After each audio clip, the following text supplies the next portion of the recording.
2 homens são presos em Rio Verde em uma casa que funcionava como fábrica de armas de fogo. E a polícia prende mais um suspeito de ter participado de uma briga de vizinho. A vítima acabou morrendo. Assunto para o Arildo Palermo.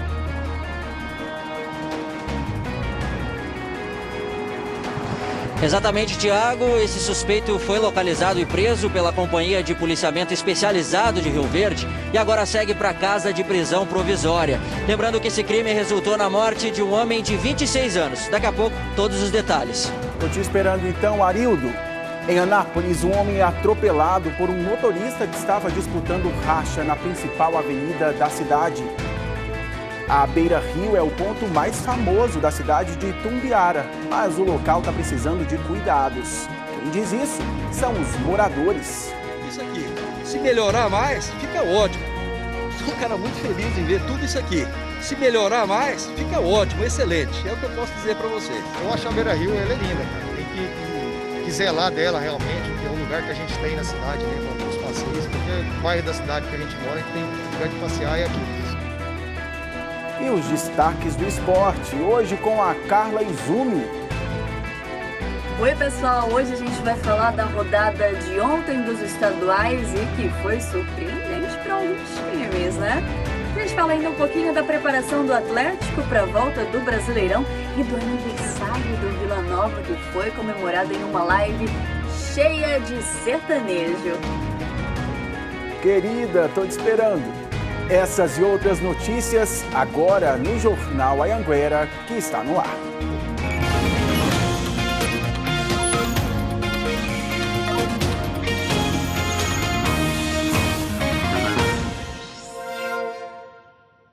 Olá, muito boa tarde para você. Seja bem-vindo ao nosso Jornal Anhanguera desta quinta-feira, agora 12h03. Eu começo te contando que uma casa em Rio Verde funcionava como fábrica de armas de fogo. A polícia prendeu 2 homens e com eles as armas caseiras, munições e todo o material usado na fabricação clandestina. Depois de denúncias, a polícia chegou até uma casa onde funcionava o laboratório de armas de fogo e no local encontrou também todas as ferramentas usadas para a fabricação. Quando fizemos o adentramento, para nossa surpresa, nós já encontramos ali um laboratório, uma fábrica de armas artesanais, com vários apetrechos e uma delas já municiada ali em cima do balcão. No momento que a polícia chegou no laboratório, 2 homens estavam trabalhando na fabricação dessas armas.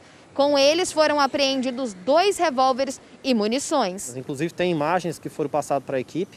Esses ferros, esses canos estariam todos ali em cima de uma bancada. Inclusive tem até imagem de um celular que estaria ali em cima também do projeto que eles estariam seguindo, com metragens e tudo para que fosse feito um padrão de armas. Segundo a polícia, as armas de fabricação caseira também são perigosas. Nós fizemos o teste aqui agora contra a percussão da arma, que é o que permite fazer o acionamento da espoleta, e realmente foi constatado pela equipe que elas funcionam e têm perigo mortal de fogo. Os 2 homens encontrados no laboratório foram presos em flagrante e encaminhados à delegacia da cidade. E eles trabalhavam em conjunto e agora os 2 são autores aí do crime de fabricação de armas e também do porte dessas armas caseiras aí. Imagina o perigo disso, hein? A Polícia Militar apreendeu drogas em Caldas Novas e também em Itumbiara. Em Caldas, 2 abordagens da polícia prenderam ao todo 5 pessoas por tráfico. Foram apreendidos 2 quilos de maconha, 150 gramas de crack, além de cocaína e êxtase. Já em Itumbiara, a PM prendeu 3 pessoas. Em uma das abordagens, um casal foi preso com 16 porções de maconha. Com a mulher, estavam mais de R$ 1.500 escondidos. Agentes prisionais de Caldas Novas impediram a entrada de cerca de 80 gramas de maconha no presídio. De acordo com a Diretoria-Geral de Administração Penitenciária, a droga estava dentro de cigarros que seriam levados para os presos. O responsável por tentar entrar com a droga foi levado para a delegacia e foi aberto um procedimento interno para apurar o fato e aplicar a ação disciplinar ao presidiário que receberia a droga. Deixa eu te contar agora que o prefeito de Alexânia teve a caminhonete roubada essa semana. Bandidos também levaram a carteira e os documentos de Alisson Silva. O Bruno Mendes chega agora com todas as informações para a gente. Essa caminhonete já foi recuperada. O Bruno, boa tarde para você.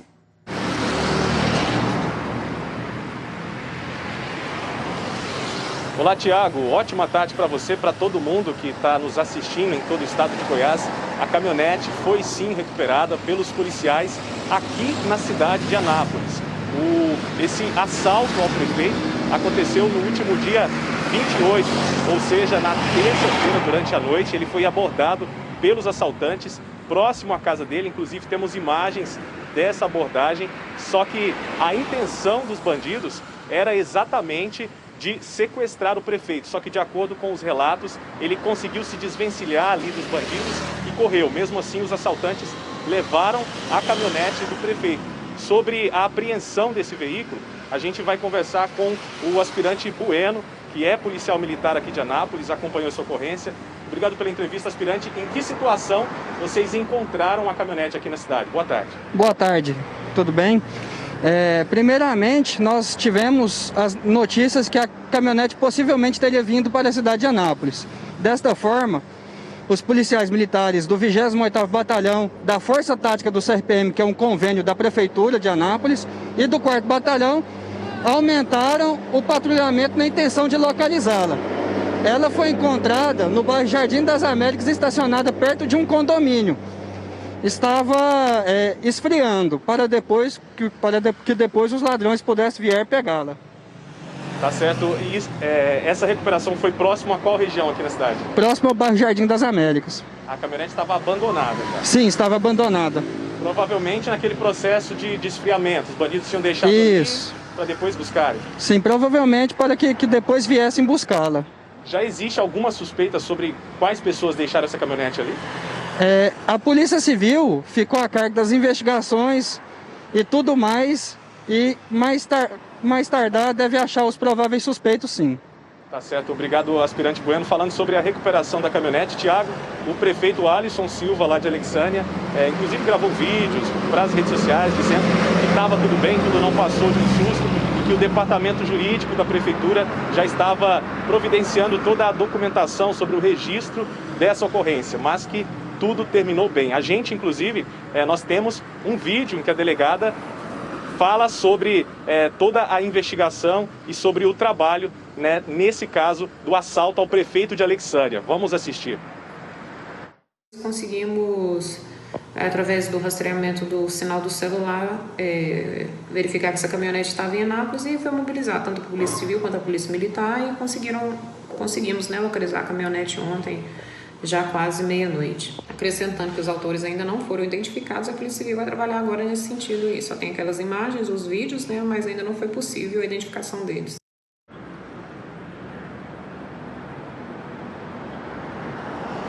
Tiago, como a delegada mesmo já disse, né, imagens de câmeras de segurança sobre a atuação desses bandidos são essenciais aí para esse trabalho de investigação, né, que agora segue adiante na intenção de prender os assaltantes que tiveram essa ousadia. Lembrando que, até de acordo com o prefeito, esses assaltantes queriam sequestrar o prefeito, mas felizmente tudo terminou bem, até o veículo já foi recuperado. Tiago. Tá certo, Bruno, e ainda pegando esse gancho seu aí de sequestro do prefeito, ele comentou, não sei se você apurou isso aí, se ele estaria sendo ameaçado, se estaria recebendo algum tipo de ligação.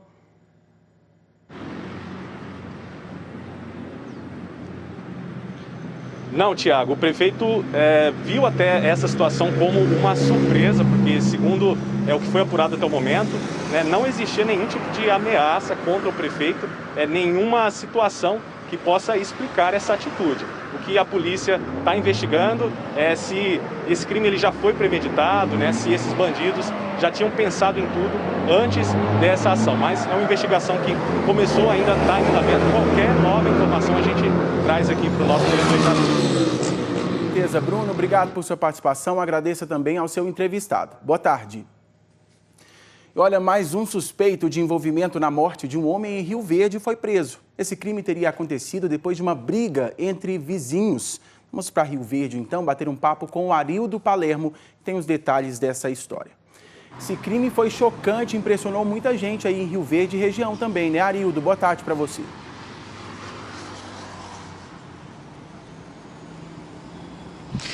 Oi, Tiago, boa tarde a você, a todos que estão com a gente. Exatamente, as imagens são assustadoras, Tiago, porque elas registram exatamente o momento da prática desse crime que teve aí como resultado a morte de um homem de 26 anos. Nas imagens é possível ver quando essa discussão começa envolvendo 3 pessoas. Em determinado momento, uma dessas pessoas segura a vítima enquanto a outra aplica os golpes de faca. Um desses homens envolvidos no crime já tinha sido localizado e preso pela Polícia Civil. Teria sido o homem que segurou a vítima. Mas o autor das facadas estaria foragido, mas agora também foi localizado e preso pela Companhia de Policiamento Especializado. Ele deve ser encaminhado agora para a Casa de Prisão Provisória aqui da cidade. Nós conversamos com o delegado responsável pelas investigações desse caso. Vamos ver o que ele disse. Outras pessoas estão sendo ouvidas, algumas testemunhas nas imediações. Imagens de câmera também estão sendo analisadas. É um conjunto de provas que a Polícia Civil agora está trazendo para os autos de investigação para que nós possamos ter a conclusão. Nos próximos dias, nós iremos concluir as investigações, estabelecendo as responsabilidades a cada um dos autores desse crime para que o Ministério Público, o Poder Judiciário, possa analisar os autos de inquérito e, consequentemente, essas 2 pessoas serem processadas por esse grave crime praticado.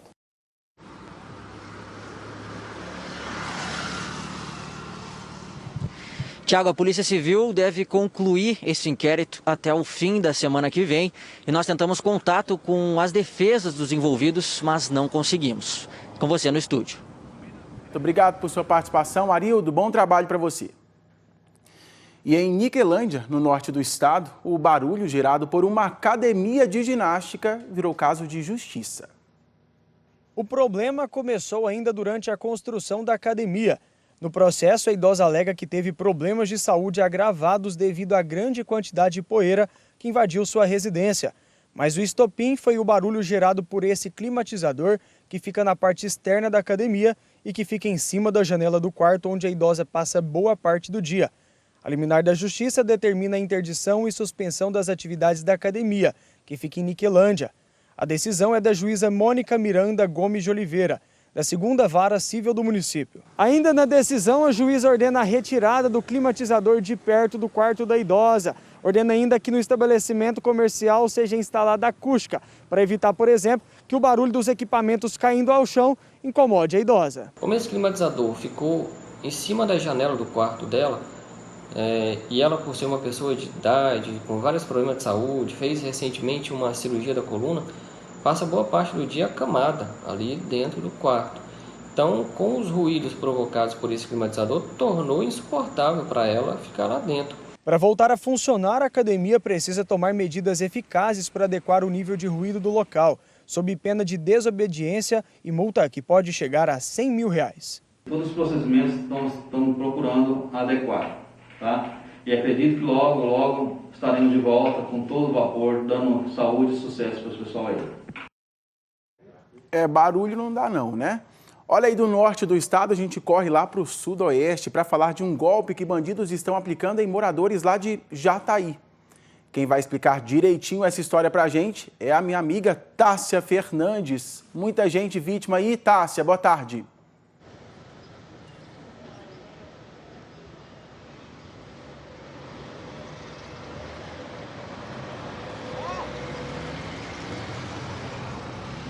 A Tássia não está escutando a gente. Vamos organizar ali o equipamento dela para ela voltar para falar desse golpe. Então, golpe que muitos moradores ali de Jataí estariam sofrendo. Daqui a pouquinho a Tássia volta. Enquanto isso, eu te conto que em Anápolis, um homem foi atropelado por um motorista que estava disputando racha na Avenida Brasil. Essa avenida é uma das principais. E ainda fugiu sem prestar socorro à vítima. Daqui a pouquinho, então, o Bruno Mendes, enquanto também organiza o equipamento, ele volta com a gente para falar sobre esse assunto. Enquanto isso, enquanto o Bruno se organiza lá em Anápolis, a Tássia lá em Jataí, já tem participação aqui no meu celular. Deixa eu só abrir aqui, ó. Tem um monte. Você já mandou a sua? 98545-5555. Recebi uma mensagem que me deixou muito feliz. Boa tarde, Tiago. Manda um abraço para minha mãe, Júlia. Ela é muito sua fã. Ô, que querida. Obrigado, viu, Júlia? E abraços para Sabrina, Samira, Luísa, Paula, Gugu, John, meus sobrinhos. Aqui é a Dacilene e somos de Lusiânia, pessoal do entorno ali acompanhando a gente sem parar. Isso é bom demais. Luiz e Carlos de Planaltina, Marcelo e Joana de Novo Planalto, Vilmar e Vaninha de Anápolis, pessoal ligado de Anápolis também. Eu gosto disso. Osvaldo Alves de Anápolis, Luiz Carlos e Alessandra de Caldas Novas. Abraço também para Valdivina Ferreira, para Hilda Francisca do Recanto do Sol. Manda um abraço para minha irmã Palmira de Anápolis. Tá aí o abraço, bom demais. Estou esperando a sua participação. 62985455555. O pessoal já organizou, foi rápido e agora a Tássia está me escutando, assim eu espero, para falar do golpe para a gente. Não é isso, Tássia? Agora sim, boa tarde.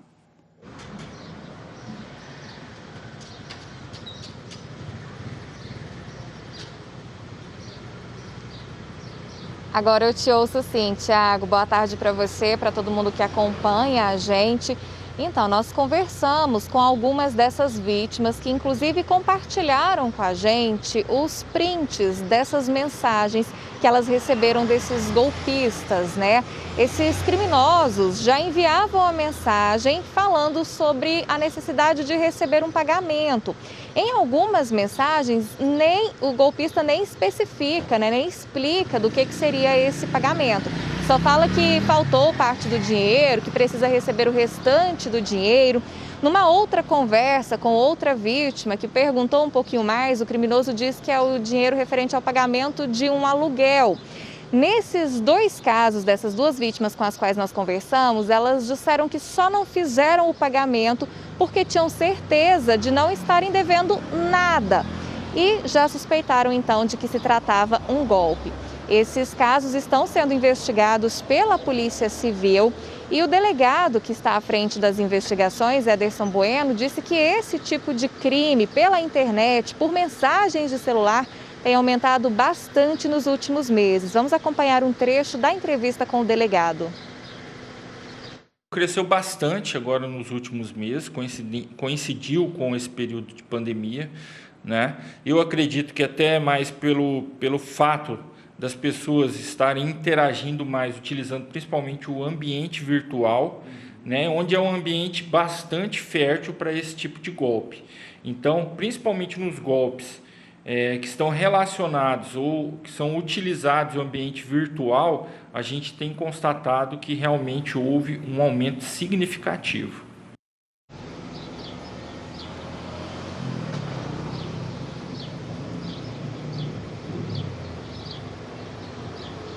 Pois é, nesses casos, né, que eu mencionei agora há pouco, dessas mensagens que inclusive as vítimas compartilharam com a gente, elas não fizeram o pagamento porque tinham consciência de não estarem devendo.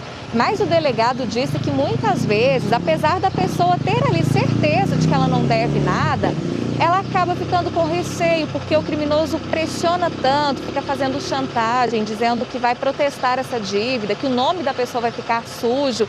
E aí a pessoa acaba caindo no golpe e fazendo a transferência. Porque nas mensagens, o golpista, inclusive, compartilha o número da conta para a pessoa fazer esse pagamento, para fazer essa transferência.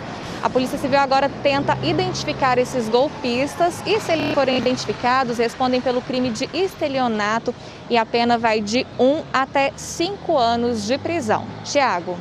Essas pessoas têm um poder de convencimento muito grande, né? Por isso as pessoas, todo mundo, a gente tem que ficar esperto para não cair aí na mão de bandidos. Não é isso, Tássia? Obrigado por sua participação. Boa tarde. Daqui a pouquinho você volta comigo.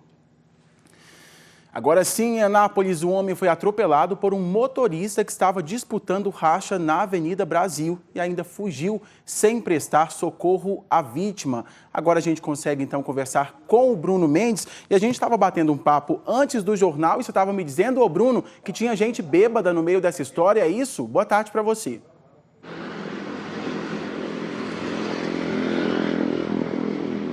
Olá, Tiaguinho. Mais uma vez, boa tarde para você, para todos. Tinha sim, viu? O teste do bafômetro apontou que os dois motoristas que estavam disputando racha, ou seja, disputando corrida numa das mais importantes e movimentadas avenidas aqui de Anápolis. O teste constatou que eles tinham bebido, estavam bêbados. E eles mesmos confessaram para a polícia que durante a noite, depois de beber, na hora de ir embora, os dois decidiram disputar um racha na Avenida Brasil Norte, próximo ao Hospital de Urgências de Anápolis, na região norte da cidade.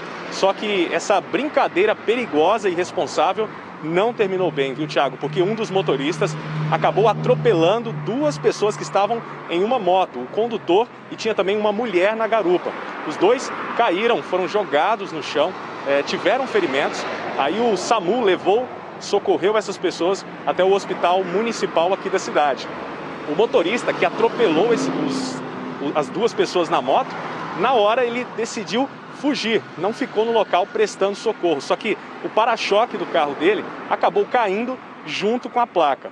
O outro motorista, que também estava nessa disputa, mas não atropelou as pessoas na moto, continuou ali prestando toda a assistência. A polícia, por meio da placa, encontrou esse motorista fujão. Ele estava no residencial Araguaia, a cerca de 2 quilômetros onde aconteceu o acidente. Os dois, então, passaram pelo teste do bafômetro, que deu positivo, e os dois foram levados para a delegacia. O motorista que continuou no local, ele pagou uma fiança de R$2.000, foi liberado e vai responder a 2 crimes em liberdade, por dirigir embriagado e pela disputa de racha. Já o motorista que fugiu sem prestar socorro, esse aí vai estar com uma situação mais complicada. Ele foi preso, não foi arbitrada a fiança, né, no caso dele, porque ele foi autuado por lesão corporal, com o agravante de que estava dirigindo sem a carteira de habilitação. Além disso, também foi autuado por embriaguez ao volante e por disputa de racha. Ele foi encaminhado, Thiago, ao presídio de Anápolis. Ô Bruno, é uma tremenda irresponsabilidade, e aí quem não tem nada a ver com a história acaba pagando o pato, né? Obrigado por sua participação. Valeu, Bruno. Agora a gente fala das investigações do caso Danilo. Peritos e policiais civis voltaram hoje ao local da mata, no Parque Santa Rita, aqui em Goiânia, onde o corpo do menino foi encontrado. A Ludmila Rodrigues está lá ao vivo e conta pra gente como é que foi esse trabalho das equipes pela manhã. Danilo, que tinha 7 anos. Ô Ludmila, que história triste. Boa tarde para você. Oi, Tiago. Boa tarde para você e a todos que nos acompanham aí em todo o estado. Então, eu falo ao vivo do Parque Santa Rita, um bairro da periferia aqui da capital, e eu estou bem no iniciozinho do caminho que dá acesso a essa mata. Foi dentro desta mata onde o corpo do Danilo foi encontrado pela polícia da Delegacia de Homicídios. E hoje de manhã, por volta das 9h30 da manhã, equipes da Polícia Técnico-Científica e também da Delegacia de Homicídios vieram para cá. Eles passaram mais de 2 horas dentro desta mata aí em busca de materiais que possam dar pistas e chegar à conclusão desse caso. E é um trabalho tão difícil, tão minucioso, porque só aqui da entrada a gente observa que tem muito material. Por exemplo, eu vou pedir para o Otávio Rodrigues mostrar para vocês, o cinegrafista. Tem um calçado ali, mais atrás tem mochila, tem latas e garrafas de bebidas alcoólicas, enfim. Agora a perícia tem que vir, olhar tudo isso, recolher material e ver se algum desses materiais levam à resposta, ao resultado desse crime. Foi encontrado material plástico, que eu posso adiantar, material de madeira. Tudo isso foi levado agora há pouco para o laboratório aqui em Goiânia, o laboratório da Polícia Técnico-Científica, que vai ver esses vestígios. Segundo os investigadores, as investigações, né, segundo essas pessoas que estão trabalhando nisso, as investigações estão bem avançadas e logo, logo, nos próximos dias, deve ter resultado aí uma novidade a mais sobre quem cometeu esse crime horroroso contra o Danilo, esse garoto, como você disse, Tiago, que tinha apenas 7 anos. Aqui nessa mata, só quero mostrar para vocês aí de casa que nos acompanham, olha só, tem a mata e bem de frente aqui, ó, um campinho terrão, onde as crianças gostam de... Logo agora que a Ludmila ia mostrar ali o terrão onde ele estava jogando bola, provavelmente. A gente travou ali, internet é assim mesmo. Mas vocês entenderam, a Ludmila estava ali onde as pessoas estavam fazendo o trabalho de investigação, porque a polícia quer entender realmente o que tudo aconteceu. No sábado passado eu estive lá, conversei inclusive com a mãe dele, que estava bastante machucada, claro, com razão. E ela dizia assim para mim, o Danilo é meu, ele precisa voltar para casa. Um momento de muita dor, a gente não consegue nem mencionar o que está acontecendo com toda essa família. E a mãe disse aí que ele estava brincando de bola. Quando pediu para ir para a casa da avó, a gente já restabeleceu o contato com a Ludmila. Ludmila, pode seguir com as suas informações aí. Oi? Consegue me escutar direitinho, Thiago? Sim, Ludmila, tudo certo. Certo, então, eu estava mostrando para vocês, porque olha só, a mata, tem a mata aqui, vou situar o pessoal de casa, tem a mata onde o corpo foi encontrado e onde os peritos trabalharam hoje durante toda a manhã, encontraram materiais importantes que podem dar novas pistas para chegar a um resultado, elucidar esse crime. E bem de frente aqui, ó, tem um campinho terrão, onde não só o Danilo brincava, mas outras crianças, todas aqui da vizinhança, do bairro do Parque Santa Rita. E nesse período de férias, o pessoal, a vizinhança conta, Thiago, você que já esteve aqui também, isso aqui estava lotado a uma hora dessas, porque a criançada, isso aqui é o lazer deles, nesse bairro de periferia. Só que por causa desse crime, o clima aqui está tão tenso, que você não vê ninguém na rua. O clima aqui está pesado, é de tristeza e, claro, todo mundo querendo saber realmente por que mataram o Danilo e quem fez isso com ele. Eu volto com você.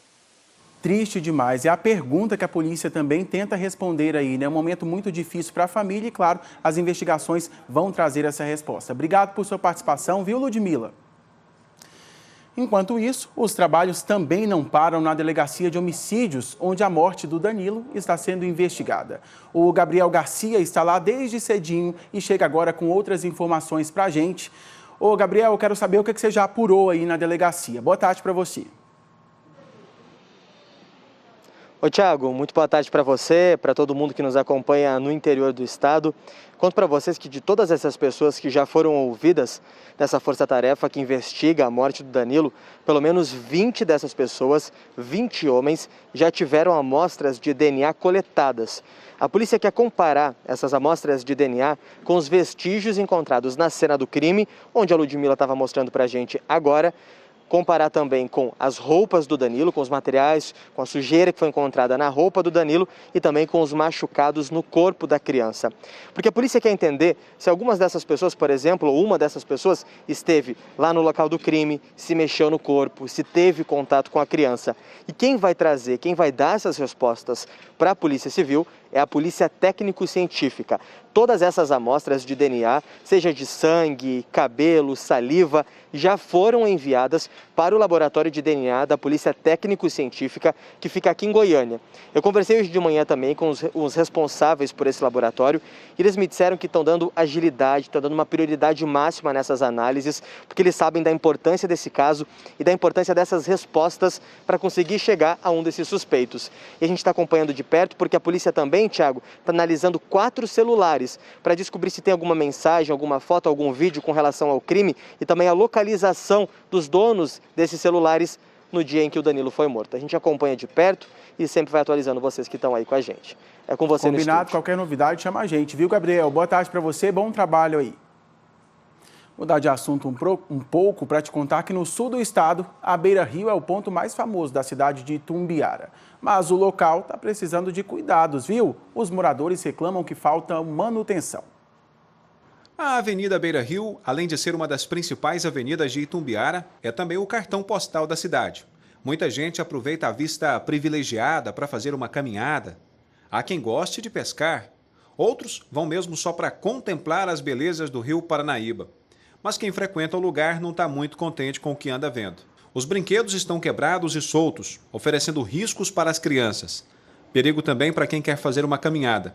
Em alguns pontos, o calçadão está desse jeito. O piso que está precisando trocar as lajotas, tem lugar que falta, né? O lugar onde era para funcionar uma fonte só serve mesmo para acumular água. Os banheiros também não têm nenhuma manutenção. Nesse aqui, não tinha nenhuma lâmpada funcionando e a fiação elétrica está totalmente exposta. Infelizmente, não tem condições de você usar os banheiros aqui da Avenida Beira Rio. É muito sujo, é muito fedido, não tem nada que te incentiva a você usar um banheiro desse daí. Infelizmente, tá desleixado, tá jogado aí, a Deus dará. Basta uma caminhada aqui na Beira Rio para a gente perceber que os problemas vão além do calçadão. É impossível parar para contemplar a natureza e não perceber a quantidade de lixo que está bem aqui, ó, às margens do rio Paranaíba. Mas o lixo não fica só na beira do rio, não.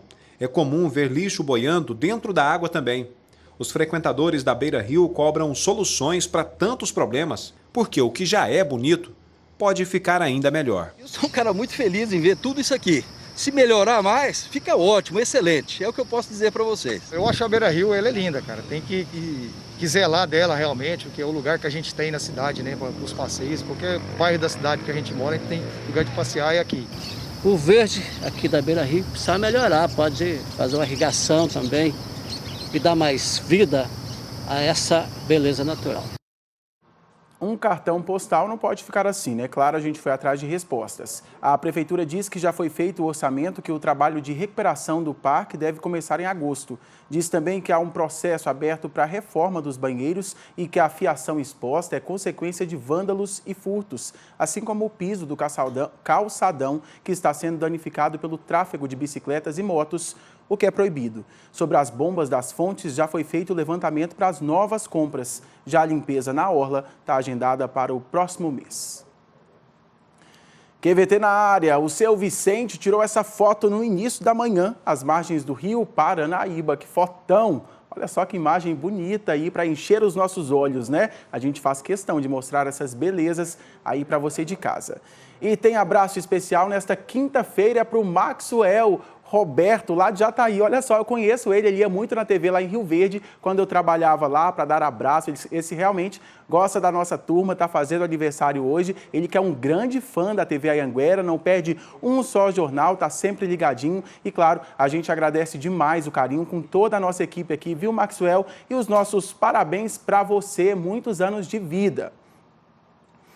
As obras na passarela da BR-060, lá em Rio Verde, começaram na semana passada, mas a empresa responsável pelos serviços foi multada porque não sinalizou direito a rodovia.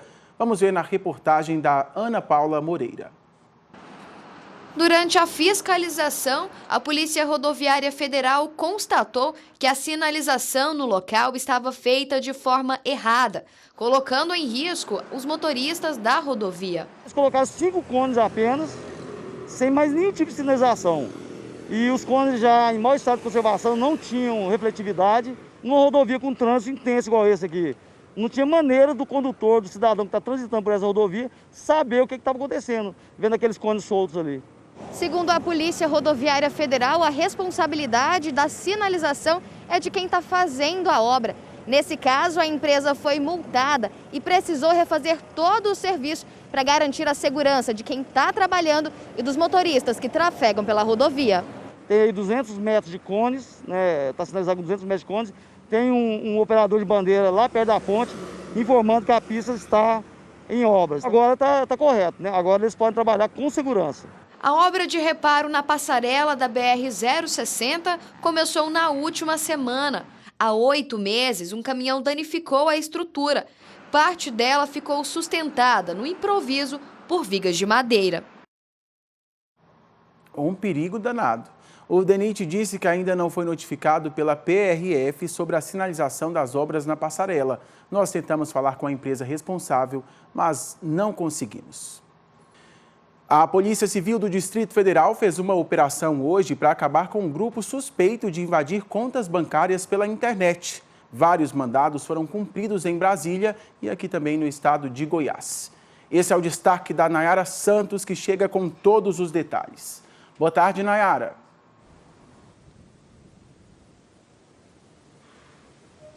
Oi, Tiago. Boa tarde para você, boa tarde para quem está em casa. Bom, essa operação que foi comandada pela Polícia Civil do Distrito Federal foi realizada em Planaltina de Goiás, Santo Antônio do Descoberto e mais 7 cidades do Distrito Federal. Como você disse, esse grupo é suspeito de desviar cerca de R$1 milhão de contas bancárias, não só de clientes, mas também dos próprios bancos. Isso num período de 1 ano e meio. Então, hoje já foram cumpridos 18 mandados de busca e apreensão e 8 de prisão temporária. Foram apreendidos documentos, computadores, armas, dinheiro e um veículo. 130 policiais estão envolvidos aí nessa operação e a investigação apontou como que esse esquema funcionava, né? E era da seguinte forma: os hackers conseguiam ter acesso a essas contas bancárias clonando dados da internet. Laranjas eram usadas para poder sacar esse dinheiro das contas e essas pessoas ficavam com cerca de 10% do dinheiro sacado. O grupo ainda usava esse dinheiro, fazia uma lavagem de dinheiro e até casas de câmbio para trocar em dólar. Agora todos os envolvidos foram encaminhados para a delegacia e a partir de agora vão ser ouvidos pela polícia, viu, Tiago? Que história, hein, Nayara? Obrigado por sua participação, bom trabalho para você aí, viu? Vamos para um intervalinho bem rápido, agora 12h37, vou tomar uma água daqui, você toma daí, daqui a pouquinho a gente volta com informações em Pires do Rio. Uma agência dos Correios foi multada pela Vigilância Sanitária. Quer saber o motivo? Quem conta pra gente é a Aline Braga. Oi?